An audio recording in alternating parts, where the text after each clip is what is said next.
বক্সনগরের বিগত বিধানসভা নির্বাচনের প্রার্থী আবু খায়ের যে সমস্ত বক্তব্য রেখেছে বিভিন্ন সোশ্যাল মিডিয়া এবং চ্যানেলের মাধ্যমে, সেগুলো জনসমক্ষে আসছে এবং বারবার সে সেখানে বলেছে এটা তার নিজস্ব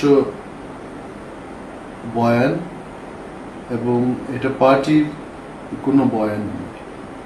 এটা ত্রিপুরার মানুষের বিভিন্ন মহলে প্রচার হয়েছে এবং প্রশ্ন উঠেছে। ত্রিপুরা সিটিজেন্স ফেডারেশনের থেকে, TCF থেকে প্রশ্ন উঠেছে এবং দাবি উঠেছে যে আবু খায়ের পার্টির ডিসিপ্লিনের বাইরে গিয়ে, পার্টির গাইডলাইনের বাইরে গিয়ে নিজস্ব মতামত ব্যক্ত করা, এটাকে ওরা নিন্দা জানিয়েছে এবং আবু খায়েরের বিরুদ্ধে ডিসিপ্লিনারি অ্যাকশন নেওয়ার দাবি জানিয়েছে।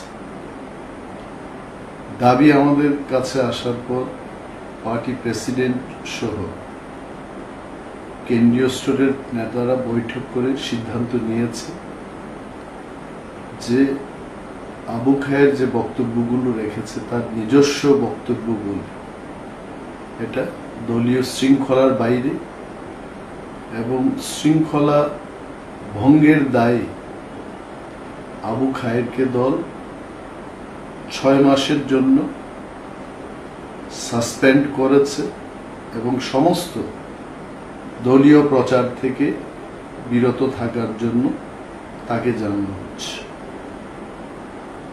এবং 2টি বিধানসভা কেন্দ্রে যে প্রচারগুলো হবে সেইখান থেকেও আবু খায়েরকে বিরত থাকতে হবে।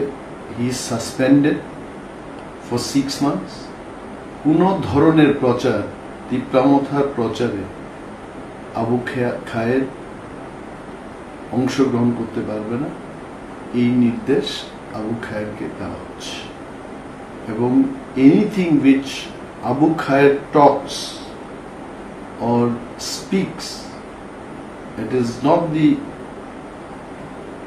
speech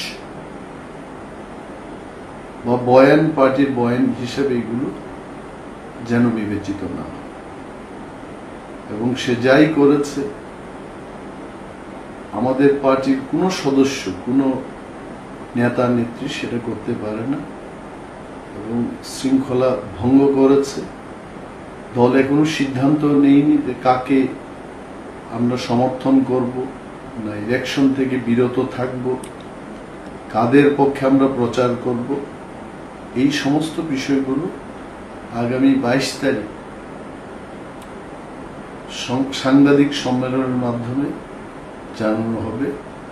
তার আগে সে নিজের বক্তব্য বা যে কোনো ব্যক্তি, যে কোনো দলের নেতা নেত্রী এই ধরনের কথা বলতে পারে।